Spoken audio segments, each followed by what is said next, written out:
guys, how's it going? We are going to do some planting today. Now we've got 3 different varieties of sun-loving perennials back here, all of which I have shown you so many times, but this bears repeating because if you plant nothing else in your garden this summer, you should be planting these. They are so productive and they do so well for us. I've just had really good experience with them. So I wanted to talk through them really quick right now, then we're going to head out and plant them. Now they're all zone 3 through 8.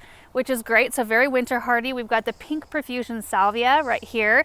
Now this one is I've had it in a warm greenhouse, so it's just kind of coming out of bloom, which is really early. Plants do weird stuff when you put them in a heated greenhouse too early. So you can still see the beautiful color, and I have showed it to you before. So anyway, 14 to 16 inches tall, 20-inch spread. It comes out and blooms late spring, early summer, really profusely, and then you can shear it back and it will bloom again, and the pollinators really love it. There's Cat's Pajamas Nepeta. I love this perennial. You can shear it back again, same like the salvia, to promote rebloom. Sometimes I don't though, and it still reblooms. And this one grows like about a foot tall, maybe 20-inch spread, and pollinators love it. And you just have that beautiful color. I love the sagey soft green of the leaves. So even if you do shear back and you're kind of in a couple week period where you don't have any blooms on it, the leaves are really gorgeous. And then we have the Firefly Peach Sky Yarrow. I'm going to actually come around to the other side of our cart here because this one has the most color. This is the one, or the color rather, that it comes out with. So that really beautiful kind of darker apricot peach color, and then it ages out. So this one you can deadhead as well. You can shear it back to promote rebloom, or you can leave the blooms. The dried blooms are wonderful in cut arrangements, and they just look pretty all the time. And so you can look at this plant really at any given time of the season and it looks like it's multicolored because you've got the peach and then you've got the yellow and then the creamy. It kind of turns even a lighter creamy yellow. So it's just a really beautiful one. I can't remember how tall this one gets. Taller than the other two. 32 to 36 inches tall, so you do want to make sure to put this one maybe a little bit back from the edge of your border, and then a 32-inch spacing. So quite a good size right there. All right, let's head out to the garden and get these in the ground.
All right guys, we've got them all in the ground and I'm loving it. They just added a huge pop of color. They're a little off schedule from the ones we already have in our landscape. I'll show you what the difference is just because our spring has been so cold and so long, and then of course those were grown in the greenhouse for a little while, so we're just a little bit off kilter, but I'm loving it. At the end of the west side, I hope you can see the pop of color just down the way, the purple and the pink. I've already got those same varieties just actually right here. I'm wanting to repeat just a few of the same things throughout this bed so it looks a little bit cohesive. So Lady's Mantle, Pink Profusion Salvia, Nepeta. I've got some Caryopteris that kind of go throughout, and then we've got several David Austin roses all in kind of the pink family. And delphiniums. I have purple delphiniums that are gorgeous. Okay, so right here, this is what our Cat's Pajamas Nepeta currently looks like with the weed. And no mulch, you guys. We have not mulched this area yet. But anyway, that's what they look like. We transplanted these from behind the Hartley last spring, I think. They took to their transplant really well, and they're going for it. They're just a little behind. And then here's our lady's mantle. Here's our pink profusion salvia. So that's what ours looks like, just waking up, versus the beauties we just put in. Look at those.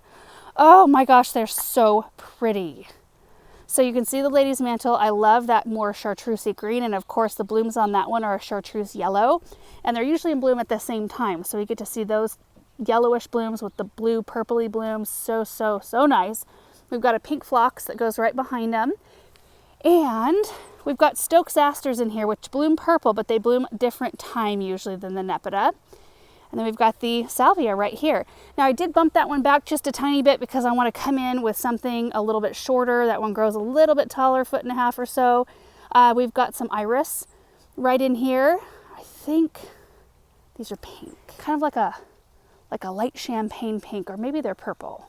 We'll see here soon. I'm going to probably plant a little bit more of the Nepeta down here because I don't have it here, but I do have more of the pink profusion salvia. Those get a lot more sun through the day. You can see how much more robust they look than the last batch we looked at.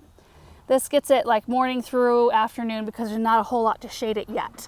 It will get protection in the afternoon eventually, but they are looking great. And the yarrow ended up kind of by the grapes. While we are on our way though, you can kind of see the orange popping through.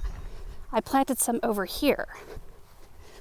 So this is what our yarrow looks like right now. I've got several of them throughout this space. I love them back here, you guys. I don't know if it's just because I'm feeling inspired because I love these tulips so much. And these are a tulips Preston Shogun is the name of them. I just shared some pictures on Facebook and Instagram, but I ended up loving these so much more than I thought I was going to because they're just a lot more of a like a delicate soft orange, not like kind of a super bright hot orange. They're just so pretty.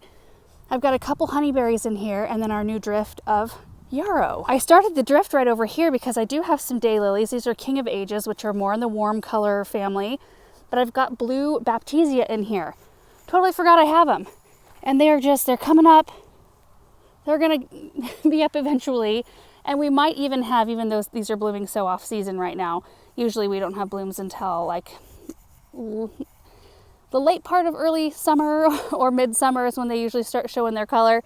We might have a tiny bit of overlap with the blue and the kind of peach color together, which would be really nice. But it's so fun to see something back in here. Everything out here is so low maintenance. You know, I had initially said no perennials out here, 0. We're doing evergreens, trees, and shrubs. Nothing that requires a ton of maintenance. And you know, I kind of quickly went against that. But we've chosen all things that don't need a whole lot of work. I mean, cut back once a year, maybe twice a year if you really want to encourage a bigger rebloom or tidy up the plant. So it's one of those things that you can come out and do if you want to, or you can just let things do what you want. Yarrow is great throughout the winter months as well as winter interest because they usually have strong enough stems to hold up to quite a bit of snow and frost. They look really pretty that way. You also probably noticed I didn't toss any starter fertilizer in for both the Nepeta and the yarrow. Yarrow especially does not want to be fertilized, and Nepeta, I think, because we've been amending that bed with compost, I didn't really feel like I needed to add any for that. They're a really low user of fertilizer. So planting things like sedum and yarrows and stuff like that out here that just don't need anything from you. They actually prefer crummy soil and they're very drought tolerant once they're established, don't need a whole lot of water. Those are the kinds of things we want to go for out here for the most part. We can have little things here and there that maybe require a little bit more, but overall I want it to be fairly low maintenance, on the low maintenance side. And you guys, that is it for today's video. It's just so fun to be out here planting some fresh things. We just got our brand new load of perennials in, so you're going to start to see a lot of gorgeous things show up. It's a big truck on the lane right next to me. And then our annuals are supposed to start to arrive maybe end of this week or next week. So, and temperatures are starting to be a little bit more favorable for warmer season things. It's just been an odd year. You know, some people have been asking like, we're not seeing you plant anything new. It's just we haven't really been able to until this point. So it's really so fun to be out here and I feel like we can just go to town now. So thank you guys so much for watching this video. Hope you enjoyed it and we will see you in the next one. Bye.